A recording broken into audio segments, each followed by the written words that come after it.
Welcome, everybody. Good morning. We are in the She Said studios, and this is That's What She Said. Welcome back. We're glad you're here for another ride. I am Jeanette Jerzyk, one of your hosts this morning, and with me, as always, is Carrie Rosso, Carol Wackerlin, and we have a very special treat for you today, a very special guest. I'd like to welcome Heather Vazquez. Welcome. Woo! Hi, everybody. So, Heather wears many hats here in the community, and we're going to hear about a couple of those. Sure. But I just wanted to check in with everybody. We are all a bunch of really busy ladies, and that is not more true for anyone than it is for this young lady right here. Oh, gosh. So how many appointments have you been on already this morning? I can't imagine. Well, we threw in the dog because I forgot to give him his meds. Whoops. But yeah, we dropped at school, ran to the office, had a meeting, came here, threw the dog in. It's women. We keep it going. This is what we do. Heather's actually the one who taught me, if you want something done, ask a busy person to do it. Better yet, ask a busy woman to do it, because it will get done. And so I'll take care of anything any of you need me to do, but I won't take care of myself, because I haven't gotten my nails done, I haven't waxed my mustache, I haven't gotten my roots done. It's not about me right now, but as we all know, I have 2 young children, so the mommy time doesn't ever happen. In fact, I learned a really good trick. What I call not having time to get your roots done because I barely sleep and I'm running around like a crazy person, some fashionista in Hollywood has a name for it. It's called ombre. Or also known as ombre for the people under 50 crowd. But like you open a fashion magazine and there's a woman with roots. On purpose? Roots are apparently very fashionable right now. Yeah. Oh my gosh. Somewhere my mother is having a heart attack. There's a plus size girl in Sports Illustrated and roots are allowed. Times are near. My mother's done. She's like, I'm out. Heaven is here.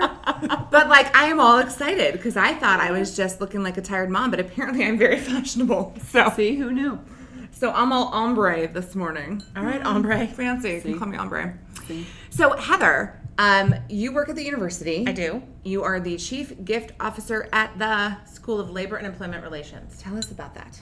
The school is a really great small school at the university. There's a lot of people at the University of Illinois, but ours is a program that has, on average, about 180 students at any given time and about 3,000 alums worldwide. So it's a small program. It's been around 55, 60 years, and it's all about HR professionals and labor professionals. So if you see someone striking, you see a picket line go up, someone from my program could be involved. Or if you have an HR dispute, never happens.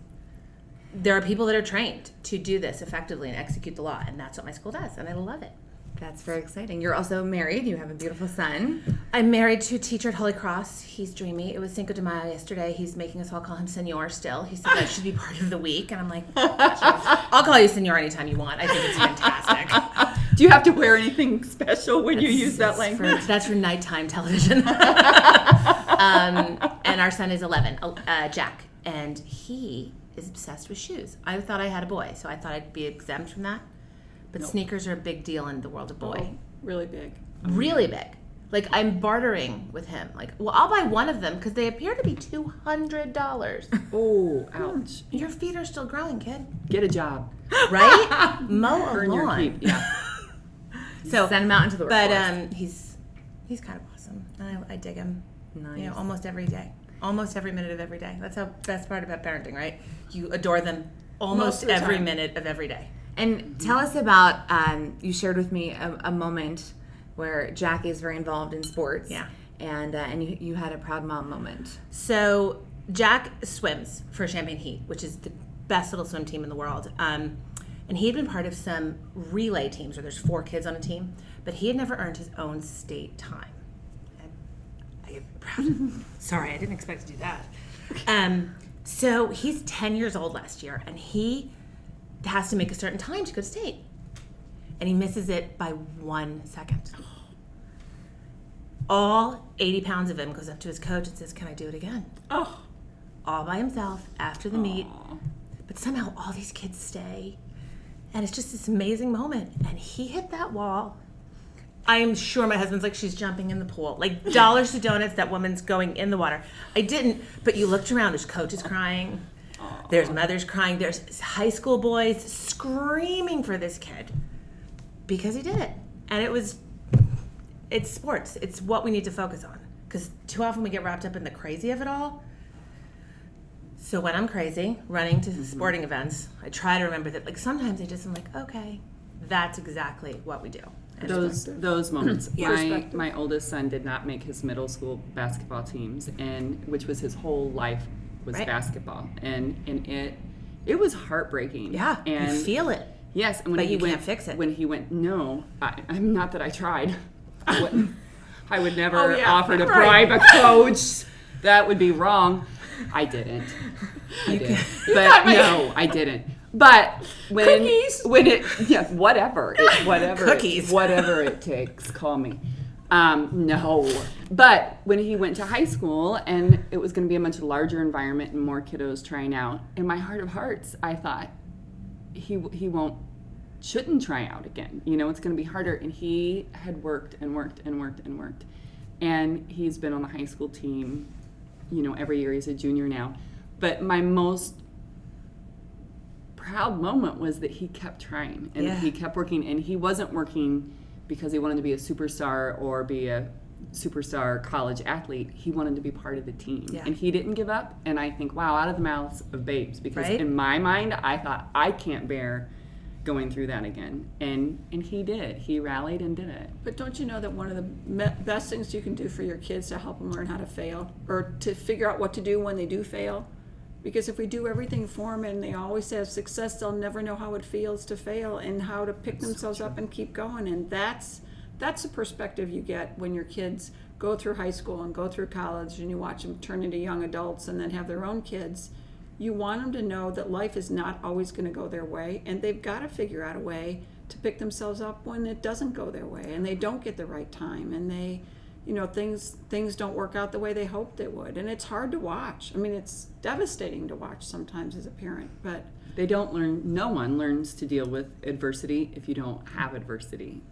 Right? And the best thing you can do is let them fail while you're there to help them pick up, rather than let them go off somewhere and they're on their own, and then they think, oh, I wonder what mom would have done if she were here. Mm-hmm. So I also think that we need to let them, when you talk about letting them fail, letting them be okay with it. Let them fret, like, your friends are still part of your life, that your friends don't like you less because you didn't make that time. It was a big moment for us as parents. It was a great moment, because the best part is he went to state with that time.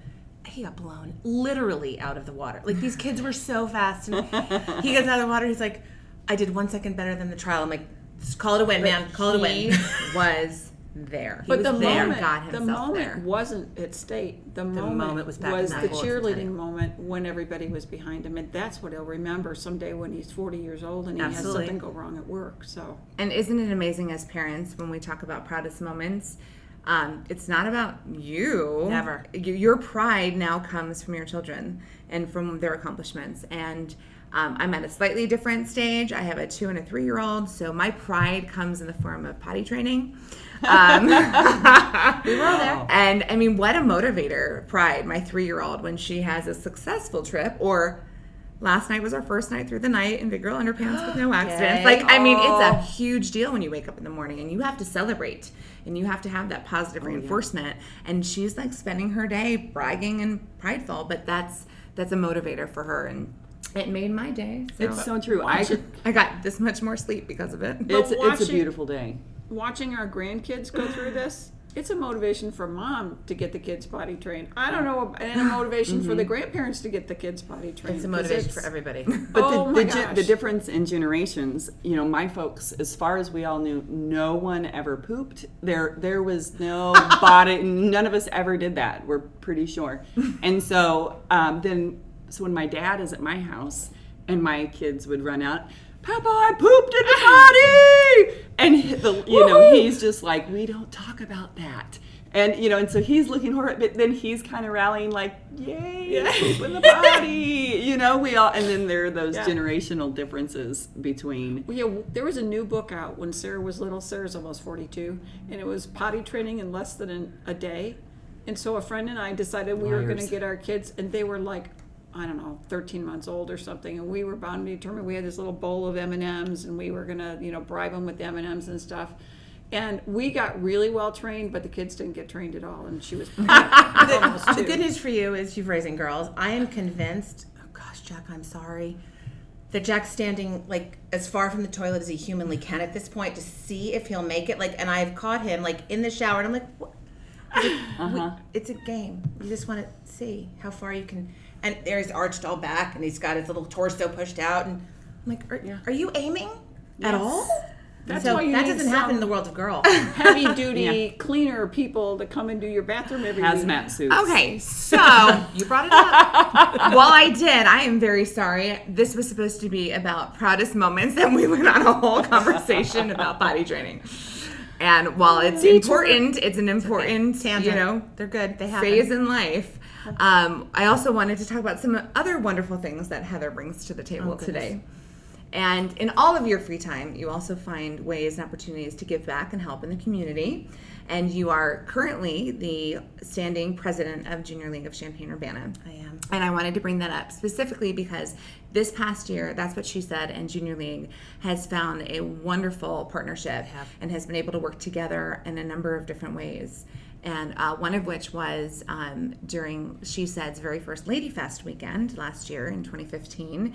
Junior League hosted the kickoff party, Ladies Night Out. It was great. And it was a win-win opportunity for both organizations. So tell us about your involvement in Junior League and how working with She Said you think helped align your mission with our mission.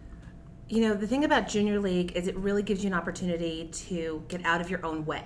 You have too many people involved, there's too many moving pieces to be too strident about this is how it will look. So when That's What She Said came along with this idea about Lady Fest, we were like, this is a great opportunity. We need to be malleable. We need to be able to, okay, turn, and let's try this. And it unfolded really effortlessly, I thought.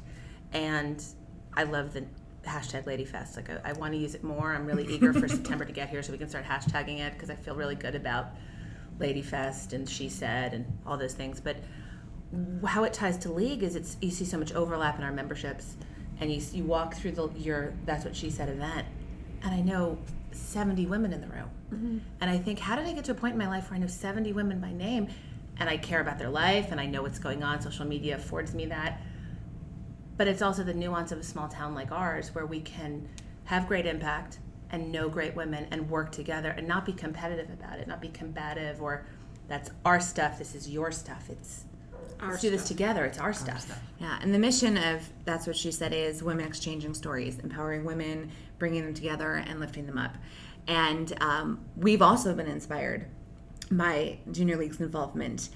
We ran the shoe drive at the Illinois Marathon this weekend, which was a project that was started by Junior League 5 years ago. And so it's just amazing to find ways of giving back in the community where everything comes full circle and we all work together. It's all about women working together for the greater good. I've said that a few times in League. Never underestimate what you can get done with the 5 right women on a text or an email. It's true. Just, or the 2 right women sometimes. Send it to the 10 right women that really need to be on it. We had a budget deficit a year and a half ago, where we were really trying to find $1,000 to save. And 3 of us said, we can get rid of that shed, right? Well, who's going to clean it? Well, let's find out. And we had it organized in 5 hours. We saved $1,000 from a budget because everybody understood that $1,000. Maybe you'd like a job in Washington. Hey, we don't need to leave Illinois. Seriously. Oh, that's true. We could stay right here. Heather's got a little Washington in her pocket. I've got a little Washington in my. That's where we're from, actually. Oh, that's perfect. That's home. Wow. This is home now, but DC. Jersey. Jersey. I'm a real live Jersey girl. Joyzy. Only people not from Jersey call it that. It's adorable when you do it, though. Yeah. We love that. High five. Joyzy. Joyzy. We're all like, oh, no. That's No one actually says it's that. like Philadelphia. Really? Camden. Right, No Camden. Wow. There's a No one talks like so that. there's that phenomenal. Everybody watches his Bravo shows, and there's the Real Housewives of New Jersey, painful. and one of them, there's a scene I'll never forget years ago where she screams, "Did you forget I'm from Patterson?" Everybody on my Facebook feed was like, "Who would admit they're from Patterson?" Right. Like, What's Patterson? it's awful. It's a dreadful little town, but because it's just not grown. It hasn't had the expansion. It's not like one of those towns that's really responded to outside influences. But I'll just never forget. Like, did you forget? And we're all like, Yeah. Let's just be quieter about that if I were you. If this ever goes viral or global, we're very sorry, Patterson. Yeah, I Please. wanted to get married in Patterson at one point. They have a great location there, but it's not a place I wanted to, So you're from? scream I'm from. I'm from Edison. It's much more fancy. Well, Heather, we can't thank you enough for coming and chatting with us today Thank you. at She Said Studios. I know you have 1,001 more appointments this afternoon. Because Just 4, but we'll get keep there. Keep it busy. Join us next week where we have another special guest, and we're going to keep exchanging stories and keep our mission moving forward. Thank you for being with us today.